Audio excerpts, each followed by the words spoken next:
За бүгдээрээ сайн байцгаана уу? Сайн. Ажил авамыг өнөөдөр тантай уулзахдаа баяртай байна гэх.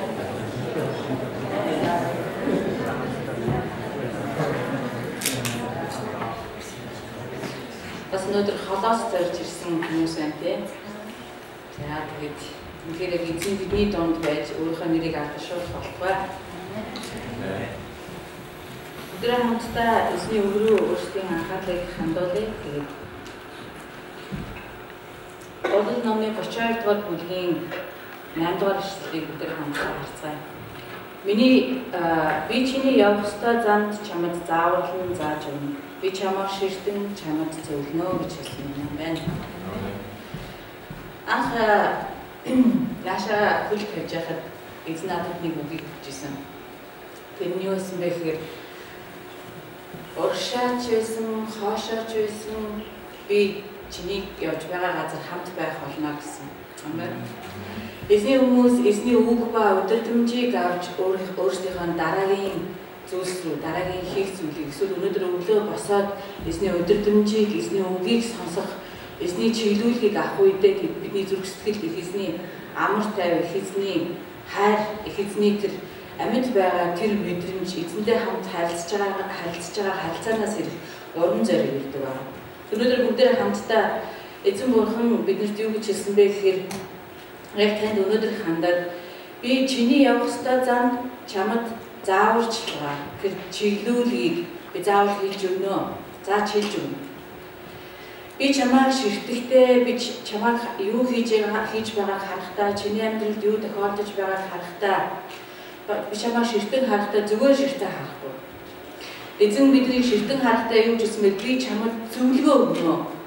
Би чамд өөрийнхөө бурханлаг тэр өдөртөмжийг өгнө гэж хэлсэн. Тэгээ бидний их эзэн бол амьд оршигч их эзэн. Бидний их эзэн бидэндээ харилцаж, биднийг зөвлөж, биднийг чиглүүлдэг ийм их эзэн юм аа. Амен.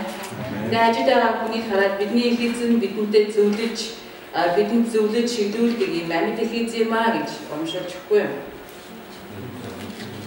Амьд их эзэн юм.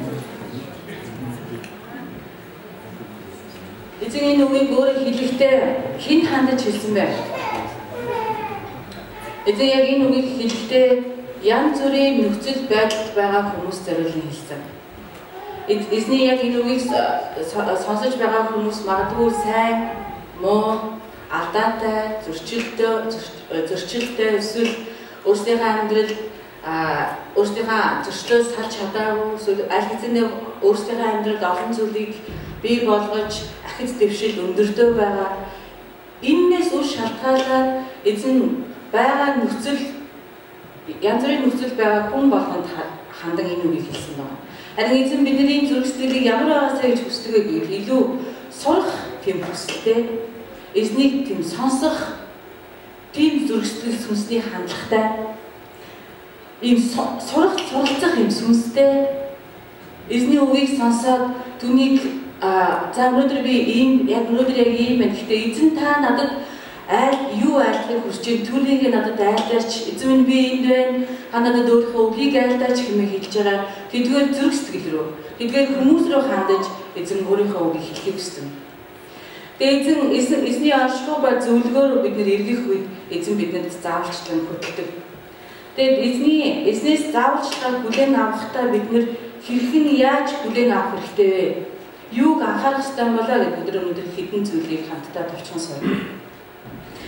Эзний үгэнд энийг харах юм бол эзэн би чиний явах замд чамд зааварлан зааж өгнө гэж хэлсэн. Заримдаа бид нар өөрсдийнхөө явж байгаа замд би зөв байна уу, би буруу байна уу, бурхны өмнө тааламжит байна уу, хийж байгаа зүйлсүүд маань эзний өмнө тааламжит болон очиж байна уу гэж ингэж бод. Миний гишүүн орж байгаа газар, миний алтан хийж байгаа зүйлүүд эзний өмнө ямар байгаалаа гэж ингэж бодсон. Яг энэ зүрх сэтгэлийг харахтаа эзэн бидэнд өөрийнхөө чиглэл үгийг хэлдэг. Эзний зааварчилгааг хүлээн авах гэж байгаа зүрх сэтгэл нь ямар байдг вэ гэвэл эзэн надад ирж байгаа үгийг тусгаарлан нандинж эрхэмлэн хандах энэ зүрх сэтгэлийг эзэн хүсдэг. Бид нэр ахмад настай, бид нэр өөрсдийнхөө хүндэлдэг 100-ны эрхэм тэм хүмүүсүүдийг бид нэр эрхэмлэж, нандинж, зүрхэндээ, сүнсэндээ хадгалан ингэж амьдардаг. Ам надад энэ их үгийг хэлж ирсэн. Ээж маань надад энэ зүйлийг сургаж байсан. Эмээ маань тэгж байсан. Манай өвөө бидний бүгднийг суулгаж байгаад энэ үгс сургаалыг, сүүлийнхээ үгс сургаалыг ингэж айлтж ирсэн гэж. Монгол хүмүүс ингэж яг үгийг эрхэмлэж, нандинаж ингэж хадгалах ийм соёл, ийм одоо яг өөрсдийнхээ соёлд нь ийм зүйл орсон ийм хүмүүс байна. Тэгвэл яг эзний үг бидний зүрсгэлд ирэх үед яг энэ зүйлийг бусад бидний чихэнд ирж байгаа тэр мэдээлэл тэр олон зүйлсээс тусгаарлаад сэтгэлдээ нандинаж, эрхэмлэж, яг хандах өөрийнхөө зүрсгэлдээ дөлгөөн даруухнаар эзний үгийг хүлээн авах энэ хөрс суурийг эзэн хүлээж идэг юм аа. Амен. Тийм учраас эзэн юу гэж хэлсэн бэ гэвэл яг энд Давидыг харах юм бол Давид тийм амархан биш нөхцөл байдалтай. Тэр яг энэ дунд нь гинт яг би гэж эзэн үгээр хэлсэн яг энэ ишлэл ингэж орж ирсэн. Тэгээ энэ үгийг сонсож байгаа Давидын сэтгэл ямар байсан бэ гэвэл Бурхны өмнө тэр яг хэдийгээр нөхцөл байдал янз бүр байгаа ч гэсэн Бурхны үгийг нөхцөл байдлаас тусгаарлан аваад эрхэмлэн хүндэлж өөр юм болгох, өөрийнхөө зүрх сэтгэлдээ тэрийг бичинсэлэн үлдээх ийм зүрх сэтгэлийн орон зайтай, ийм зүрх сэтгэлийн хандлагатай, ийм яг үгийг хүлээн авах, суралцах ийм зүрх сэтгэлтэй нэг юм байсан. Тэгээ бүгд өнөөдөр Давидаас сурыг.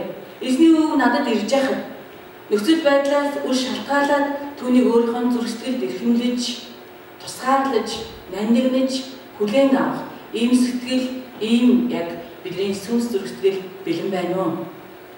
Бүгдээрээ эзний үг нэрээд эзний үгэнд яг ийм болгоомжтой, хүлээн зөвшөөрсөн нээлттэй ийм зүрх сэтгэлтэй ингэж суралцдаг хүмүүс болцгоё. Амен. Агуу дуудлага Бурханаас ирдэг. Эзэн биднийг дуудан түүний хүүхэд байх энэ эрхэм нандин дуудлага гэсэн. Бид түүний хүүхэд байгаад Бурханы тэр хаанчлал дотор орох үед хаанчлалын дуудлагыг хүлээж аваад алхах ийм хүмүүс. Гэхдээ нэг ийм юм байна. Тэр нь юу вэ гэхээр агуу дуудлага нь Бурханаас ирдэг юм. Харин тэр дуудлагыг хүлээн аваад тэрүүгээр нь алхах тэр яг амьдралаар нь амьдрах хэсэг нь яг хүний зүрх сэтгэлд очдог. Энэ яг энэ хүн гэдэг энэ оршууд ирж байгаа гэдгийг бид нар бодох хэрэгтэй. Тэгээ бид нар ямар вэ гэвэл бид нар Бурхан өгсөн мөн чанараас заримдаа өөрчлөгдсөн байх байна. Бидний мөн чанар арай өөр тийшээ явж байгаа. Бид нар янз бүрийн нөхцөл байдлаар авах үед бидний сэтгэл заримдаа ядрах, заримдаа өвдөх, заримдаа туйлдах юм янз бүрийн зүйл амсаж байгаа учраас заримдаа эзнээс ирж байгаа энэ дуудлага үгэнд тийм их зөөлөн, нээлттэй, дүлгөөн, хайхамжтай байх тал дээрээ сул болж эхэлдэг. Тэгвэл эзний үг зааварчилгаа биднэрт дандаа ирж байна. Бидний хичээл, бидний эзний үгээр дамжуулан ирж байна. Тэгвэл энэ үг ирж байгаа хөрс ямар байх вэ гэдэг, ямар байлгах вэ гэдэг сонголт нь тань, чамд надад байдаг юм аа. Би таныг сайн тариалж байгаасаа. Сайн яг тэр үгийг өөрийнхөө зүрх сэтгэлдээ хүлээн авдаг хөрс байх болтугай гэж эзний нэрээр өрөөж байна. Ингээл тусмаа ургацсан ариун байх болно. Тэр үр хүн болгонд адилхан хүрж ийн, харин тэр үрийг хүлээн авч байгаа зүрх сэтгэл өнөөдөр миний нөхцөл байдал ийм баялан багтан байна.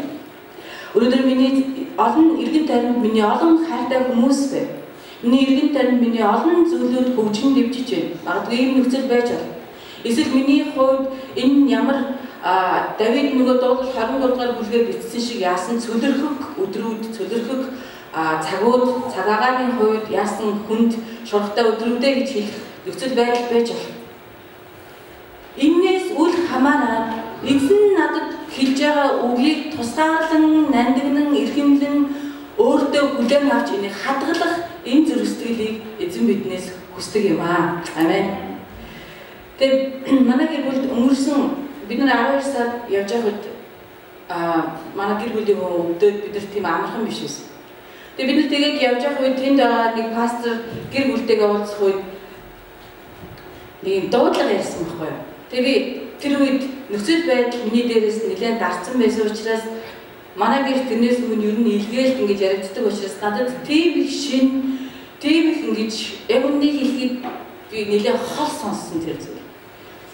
За тэгээд бид нар залбирч байгаа тэр газраас гараад дараа нь би бодож байхдаа хөөх ийм нөхцөл байдал тохиолдож байхад алсын хараа, дуудлага, өөр газар нутаг, шинэ газар нутагт очиж үйлчлэх гэтэл тэр зүйлийг бодхоос өнөөдрийн нөхцөл байдлыг харах юм бол яг хэвийн хэмжээнд байгаад, эрүүл сайрал байгаад, их зүйлээ хийгээд ингээд амьдрахад амархан биш байхад тэр холын дуудлага хөөх энэ бас нэлээд хүчтэй бас зүйлээ шүү гэж би бодогдоод ингээд өнгөрсөн байна. Дараа нь дахиад нэг сард манай гэрт тийм дахиад алсын харны тухай гэсэн. Анжаа Монгол чуулган бид нар өнөөдөр тархсан монголчуудыг Христийн дагалдагч болгох гэдэг энэ алсын хараанд дуудагдсан, энэ алсын хараанд дуудагдсан эдгэгч нар, дуудагдсан ахлагч өдөрдөгч нар бидний зүрх сэтгэл эзэн энэ үг альцны өгөөр бидний сэтгэл өөрийнхөө энэ зүйлийг сэлэн өгсөн байна. Тэгээ би энэ үед би юу гэж бодсон бэ гэдэг. Би ер нь өөрийгөө ингээ харахаар аливаа шинэ зүйл рүү орох, аливаа зүйлээс хөдлөж явах үедээ үргэлж ингээ сэтгэл нь айгу удаан байдаг. Аль нэг улс орн руу, аль нэг газар нутаг хот руу орох болгоод би өөрийгөө харах юм бол айгу удаан ороод тэгээ тэндээс ингээ явах үедээ удаан тэр газараас ингээ салдаг. Тийм уртын илгээлтийн, тийм богино илгээлтийн мишнэр буй юм уу гэхээр яг тийм биш. Илүү суран байгаад олон зүйлийг хийхэд оролцох ийм хүсэлтэй.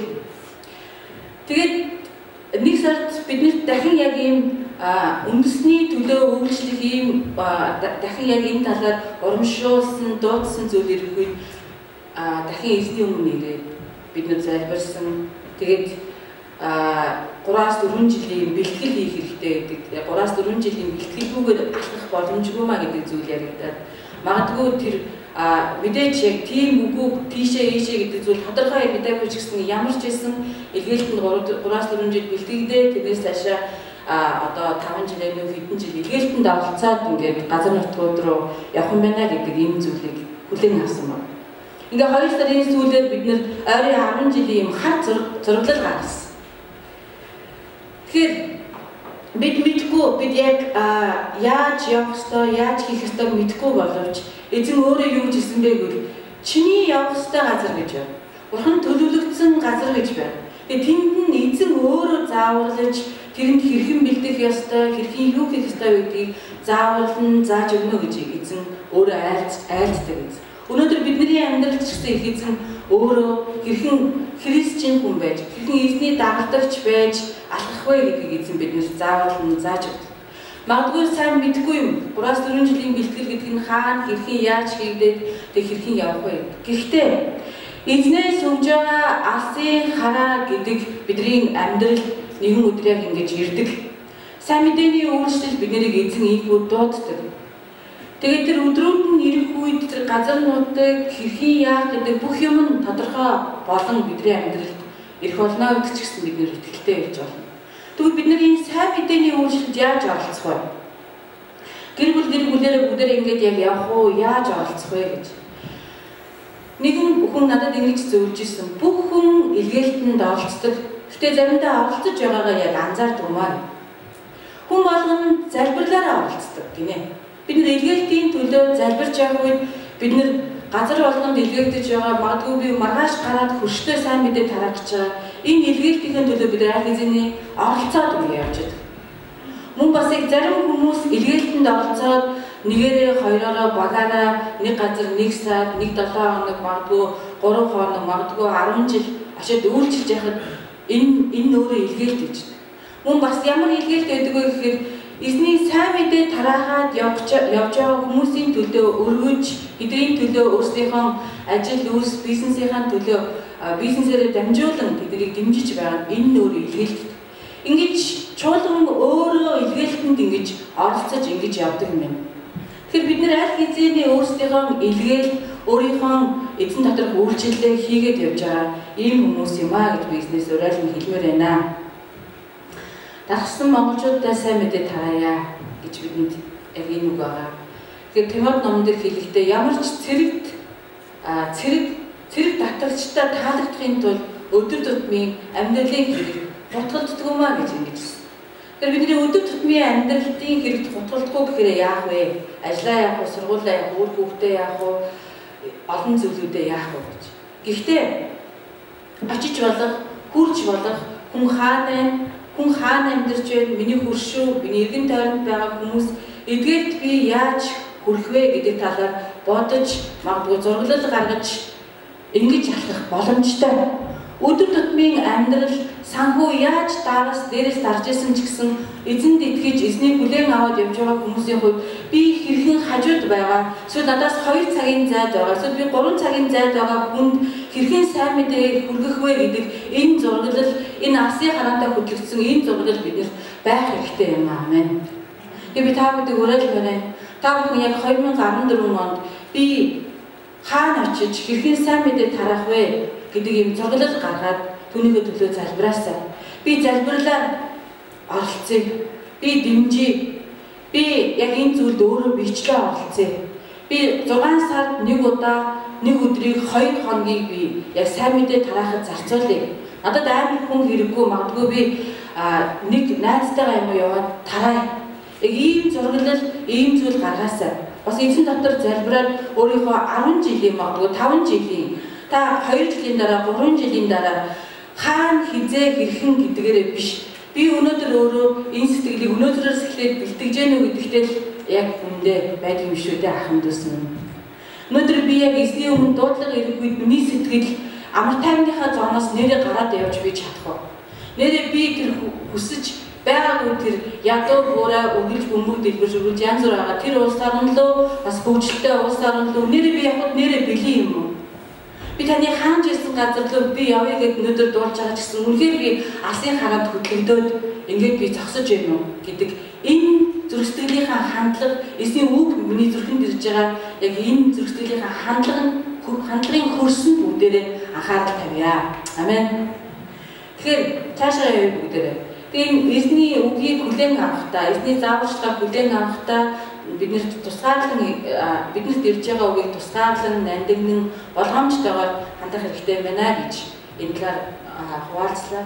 Мөн хоёрдугаар бид нэр юу сурах вэ гэхээр өдөр тутмынхаа амьдралд бид нэр яаж зааварчилгааг хүлээн авах юм бэ гэж. Оюун санааныхаа хувьд Бурхны үгэнд надад ирж байгаа зааварчилгаа зөвлөгөөнд нь зай гаргаж өгөх. Яг л урдих шиг өнгөрсөн 5 жил шиг 10 жил шиг биш. Одоо яг ийм чуулганд шин Асын хараа энэ өөрийнхөө 14 оныхаа хараа чуулганы гишүүн болгон удирдагчнар болгон өөрийнхөө эргэн тойронд байгаа багийг босгон байгуулж багаараа тэр зүйлийг хийдэг нэг хүн биш нэлээд олуулаа үйлчлдэг чуулганы гишүүн болгон яг Асын хараанд ингэж хувьчлан оролцож өөрийнхөө өсөлтөнд анхаарах жилээ гэж бид нар энийг хүлээн авсан тийм ээ.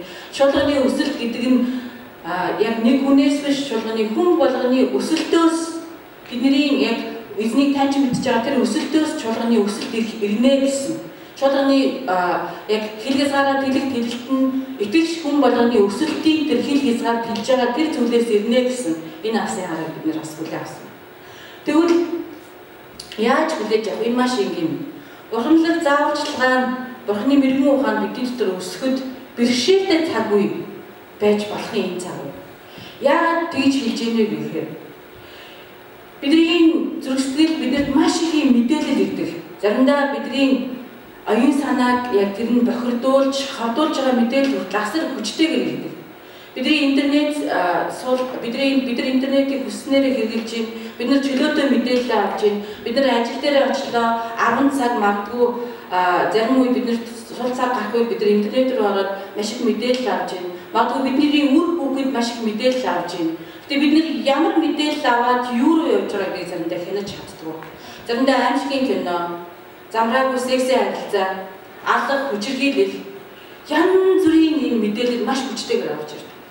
Өнгөрсөн хугацаанд Канада, Америк хоёрын одоо яг энэ талын судалгаагаар хүн амны хэргийн судалгаагаар ингээд үзсэн чинь Канадаас манайх даваа явцсан. Яагаад судлаач нар нэг зүйлийг хэлж байна. Яагаад гэсэн чинь ийм бохир зүйлийг үзэхдээ ерөөсөө эмзэглээ байсан. Ерөөсөө ингэж энэ их амар юм бэ, энэ нэг хитрхи одоо яг хүчирхийлэлтэй, аимшигтай ийм зүйлээ гэж ингэж ийм мэдрэмж нь зөв мэдрэмжийг байха болцсон. Эмзэг инжилгээ байсан. Тэгэд ихэнхдээ яадаг вэ гэвэл гэр бүлийнхаа энэ шууд орхидог. За даадахаа тэгээд үзээ чимээг ингэ байж явал одоо дүүрч. Яг энэ зүйл дотор ороод тэгээ яаж байгаа гэхээр тэр бүх зүйлээ хараад санаа бодол нь эмзэглэхээ болцсон. Чочирхоо болцсон. Хэрвээ энэ хотсон оюусан аахгүй. Энэ зүгээр ингэ юмнаас айхаа болцсон. Энэ зүгээр ингээд би энийг үзсэн. Энэ ингээд угаасаа энэ харилцаа чи ийм байдаг бохоо ингээд гаачлаа би үзсэн. Дараа нь ч гэсэн ингээд үзэхэд нээлттэй тийм. Энэ яаж байгаа вэ гэхээр бидний оюун санаа хавдаад байна. Бид яг байх ёстой хэмжээнээс муудсан байна гэсэн утгатай. Тийм учраас бид яг гэхээр эзнээс гаднаас ирж байгаа эзний үг бидний дотоос ирж байгаа тэр Бурхны дуудлага, Ариун сүнсний дуудлага үгэнд өөрийнхөө ханд. Зүрхсэтгэл юм нь өөрийнхөө ингэ дүүрсэн байгаа учраас заримдаа хүлээж авч чаддаг. Маш сайн өгөөд эзний өдөр ирж байна. Гэтэ миний дотор байгаа бодол бидний оюун санаа дүүрсэн байна. Тийм учраас эзний өмнө ирээд бид нар энийг тавьж өгөх хэрэгтэй. Бурхан юу гэж хэлсэн бэ гэвэл би чамайг ширтэн. Эзэн биднийг ширтэх үед бид нар яг энэ байгаагаараа олддог. Эзэн намайг таныг ширтэх үед бид нар хэрэг буруу бохор яг тийм хитрхи бохор тэр хүчрхийлэл тэр зүйлийг үзээ сууж байгаа. Яг тэрүүгээрээ бид нар эзний өмнө олддог. Эзний өмнө нуугдаж чадах оюун санаа гэж юусоо байхгүй. Эзний өмнө нуугдаж чадах зүрх сэтгэл гэж хаач байна. Эзний өмнө бүх юм нүцгэн ил бөгөөд бүгд яг түүний өмнө ил байж байна. Тэгээ эзэн юу ч гэсэн сайн байгаа, муу байгаа бүх зүйлийг мань харахтаа эзэн би чамд зөвлөгөө өгье. Би чамд бурханлаг өдөрдмж заавал чалгаагүй. Бидний сэтгэл зөв, бидний сэтгэл эзний сүнсээр дүүрэн байхад бурхан хараад баярладаг. Мэдээж тэр чинь аавын зүрх сэтгэлтэй тэр бурхан эцэг учраас. Тэгээ биднийг урамшуулдаг. Харин бид нар яг зөв биш байхад эзэн бидний тэр зүрх сэтгэлийг цэвэрлэж өөрийнхөө зааварчилгаа зөвлөгөөг эзэн бидний зүрх сэтгэл дээр оруулахыг хүсдэг.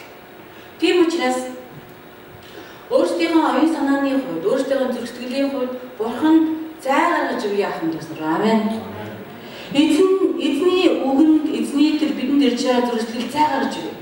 Хэрвээ ингэж зүрх сэтгэлдээ орон зай гаргаж бурхны хүүг хүлээж авахгүй байх юм бол яг нэг талаараа сонсоод нөгөө талаар чинь ингэ гараа юм. Уул нь бол таны сүнс зүрхэнд үлдэх юм бол асар их үр жимс арчрах. Үр удам таны гэр бүл, таны эргэн тойронд нийгэмд ерөөл болох үг эзний үгнээс бидний рүү хурж ирдэг юм аа. Амен. Амен. Тэгээ өнөөдөр хамтдаа нэг зүйлийг сураад өнөөдрийн хичээлийг дуусгая. Тэгэхээр мэдээж үнэн худлаа мэддэггүй янз бүрийн мэдээ, янз бүрийн зүйл байгаа боловч Библи үнэн худлаа мэддэггүй хэсэг гэж юусоо байдгүй. Библи өөрөө үнэн. Библи өөрөө эзний үг. Тийм учраас эзэн таныг уриалсан байна. Эзний үг болсон Библид дархан байх тун. Эзний үг, эзний үнэхээр бид нар чиглүүлэг болсон эзний үгийг уншаад эзний үгээр дамжуулан өөрийнхөө зүрх сэтгэлийг босгон байгуулж, өөрийнхөө оюун санааг үнэхээр босгон байгуулж хүчрхэгжүүлье ахын дүүснэр минь. Амен.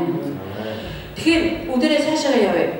Эзэн бурхантай ойрхон алхахыг тэгээд учир нь эзэн бурханд бидний мэддэг, бидний амьдралд олон асуудал байдаг. Харин бурханд асуудал байдаггүй. Бурхан ингээд аюул олон асуудал гарч ичээл бурхан тэрийг дийлэхгүй, бурхан түүнийг харахтаа давшгүй, боломжгүй ийм зүйлсүүд байдаг.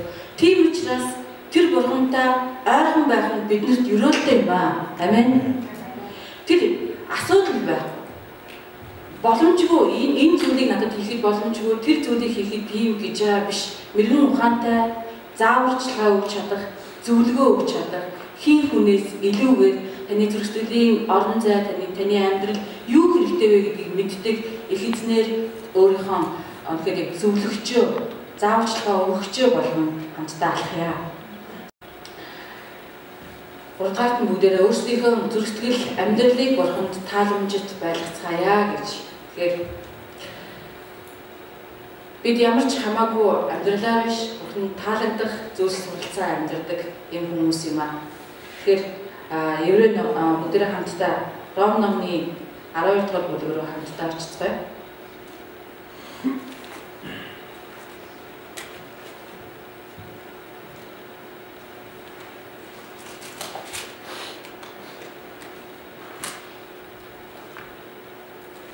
Ромны 12 дугаар бүлгийн 1-ээр юу хэлсэн бэ гэхээр ийм дахтуу нараа өөрсдийн биеэ Бурханд тааламжид амьд ариун дахил болгон өргөхийг Бурханы өршөөлөөр би та нараас хичээнгүйлэн гуй. Энэ нь та нарын сүнслэг мөргөлмөө гэж хэлсэн. Амен. Эзэн өргөх сүнслэг хүндэтгэл, сүнслэг зөрчил гэж юу юм бэ гэсэн чинь өөрсдийнхөө биеийг, өөрсдийнхөө зөрчил оюун бодлыг Бурханд тааламжтайгаар амьд ариун дахил болгон өргөхийг Паул хэлсэн бэ гэхээр Бурханы өршөөлөөр та нараас хичээнгүйлэн гуй гэж. Тэгэхээр бид нар эзний өмнө ирээд өөрсдийгөө өргөж, өөрсдийгөө залбирах үед нэг зүйлийг бодох хэрэгтэй. Дахлын ширээний өмнө Дэвид мал амьд ингэж байдаг гэсэн. Тэдгээр тэрүүн шиг бид нар өөрсдийнхөө зөрчилийг эзний өмнө авчиж өгөх үед өөрсдийнхөө зөрчил та эзэнтэй хамт байж болдог амьд учраас та бас яг буугаад явж болдог түүнтэй хамт ингэж байж болдог. Тэг би та бүгдийг эзэнтэй хамт байхыг сонгодог. Бууж өгөөд хараахан таньж мдээгүй байх үедээ 5-6 жил магадгүй 10 жил ч гэсэн 20 жил ч гэсэн тийм хангалттай биш ээ ахын төснөр. Энэ биш. Амьдралынхаа туршид тантай хамт байхаар би чамайг хизээч орхихгүй, би чамайг хизээч мартахгүй, би чамайг ямар ч нөхцөлд хаяхгүй хэмээн амлан сайнаар хандаж байгаа сайн бурхантай амьдралынхаа туршид хамтаа алхсан хүмүүс байгаасаа гэж эзний нэрээр өрөөж байна. Тэгээд эзэн биднэрт юу гэж хэлсэн бэ гэхээр бид нар яаж харилцаагаа бат бих авч явах вэ гэхээр эзэн биднэрт яг юу хийгээд байгааг бид нар мэдээд хийж алхахыг л бурхан хүсдэг. Амен. Бид нар маш их олон зүйлийг та мэддэг. Энэ зүйлийг хийгээд алхах нь сайн маа гэдгийг та бид нар мэддэг. Тэгээд яг ингэж зогсож болдгоо цааш нь үргэлжлүүлээд хэрэгжүүлээд явах нь эзнээс ирж байгаа мэрэгэн ухаан эзэнд өөрийнхөө зуршлыг өргөж байгаа дагалдагч хүний үнц нь тэндээ байж. Амен. Дагалдагч хүний үнц дээр асар их үнцнээр эзнээр аврагдсан таны үнц нь хаана явж байдаг вэ гэхээр та бидний үнц нь хэрэгжүүлээд өөрийгөө өргөхдөө энэ үед бид нэр өөрийнхөө үнэхээр яг итгэлийн өчлөө гэдэг ингэ явж. Тэгээд Библиэлд хэлсэн байдаг те байшингаа буюу үгийг аваад хэрэгжүүлж байгаа хүн үгийг аваад байшингаа амьдралаа сайн суурин дээр босгож байгаа. Тэгэхээр үгийг хэрэгжүүлэх гэсэн чинь нөхцөл байдал амаргүй байна. Гэхдээ суурьасаа авахад байшингаа сайн барьсан байхад үеэр асуудал янз бүрийн зүйл ирэхэд ханы ч мөргөө цаашаа буцахгүй юу? Яагаад гэвэл таны залаас гаргаад төвчээртэйгээр эзний үгийг амьдралдаа суулган байгаа энэ амьдралыг чинь үеэр ирээд урсгаад явахгүй. Салхи ирээд тэмж хаа цохоод ингэж явахгүй. Харин эзний үгийг сонсоод хэрэгжүүлэхгүй зүгээр ингээд сайхан шүү гэд ингээд алхах гэсэн. Есүс ерөнхийдөө үний юм а гэж явах. Энэ биш өөрийнхөө амьдралд Есүсийг хүлээж аваад Бурхантай хамт алхах тусам бидний амьдрал бат бөх байдал ирдэгэ гэж Библи хэлсэн. Тэгээд Библи бол үний юм а. Амен. Тэгээд Библиэлд бас юу хэлдэг вэ гэхээр цаг гаргаад үгийг хэрэгжүүлэх нь маш чухал байдаг. Дагалдагч байхын үн үртгийг бас хэлсэн байдаг Лух номон дээр. Цамхаг барихынхаа өмнө тооцоолох хэрэгтэй. 10,000 цэрэгтэй хаантаа тулахынхаа өмнө эхлээд энэ өртгөө тооцоолох хэрэгтэй. Тэгээд энэ нь юу гэсэн үг вэ гэвэл эзний өмнө ирээд би эзэнтэй хамт байхдаа яг үгийг хэрэгжүүлдэг, үгийг боддог, эзний зааварчилгаа зөвлөгөөг сонсдог, тэгээд сонсон зөвлөгөөгөө хийдэг байхыг бид нэр уриалаад байгаа. Дагалдагч байхын үн өртөг гэж байдаг, дагалдагч байхын үн цэн гэж байдаг. Өртгөөч гэсэн төлдөг, тэгээд өөрийнхөө амьдралыг маш тийм амархан хэлбэр аргаар биш. Харин эзний үгсэн нарийн замаар, эзний үгсэн зааварчилгаагаар байж байгуулсан ийм хүмүүс болцгоё. Амен. Тэгээд эзний өмнө би ч бас ялгаагүй эзний зааварчилгаа, зөвлөгөө, чиглүүлэг, босгон байгуулалт, эзний зэмлэл бүх зүйл надад хэрэгтэй байдаг. Тэгээд энэ зүйлийг эзнийг хүлээн авах үедээ заримдаа болгоомжтой ханддаг. Яагаад гэвэл би хэлсэндээ тэр хүчилдэг бурхнаас тэр хүчилдэг алсын хараа үг ирж яхад хүн гэдэг энэ оршихыг хүлээж авч байна. Хүн гэдэг энэ өчигдөр мартдаг. 72 цагийн өмнө юу сурснаа шууд мартдаг. Энэ нэг хөнгөн ийм зөрчил ирж байгаа учраас болгоомжтой хандаж эзний үгийн өмнө зөөлөн, эзний үгийн өмнө дуулууртай хүндэтгэлтэй хандах нь бидний хувьд чухал юм аа. Тэгээ бүгд хамт өнөөдөр юу сурав? Ямар ч нөхцөл байдал донд байхад эзэн биднэрт зөвлөгөө өгч чаддаг. Тэр зөвлөгөөг нь дагах үед эзэн гацыг гаргаж өгч чаддаг. Учир нь Библиэлд хэлэхдээ Бурхан таны явах ёстой замд танд зааварлан зааж өгнө. Тэгээд Бурхан таныг ширтээд танд зөвлөнө гэж амласан амлалт юм. Нэгдүгээрт нь Эзэн надад өгсөн алсын хараа, эзэн надад өгсөн бусдыг сайн мэдээгээр аврах, сайн мэдээнд авчрах, эзэн надад өгсөн бусад зааварчилгаа зөвлөгөө, эдгээр зүйлсийг зүрх сэтгэлдээ нандинаад хадгалъя. Тэгээд ийм гэртээ бичиж тавья. Өдөр тутмынхаа амьдрал Бурханы удирдамж зөвлөгөөнд цай гаргаж нээлттэй алхах. Амен.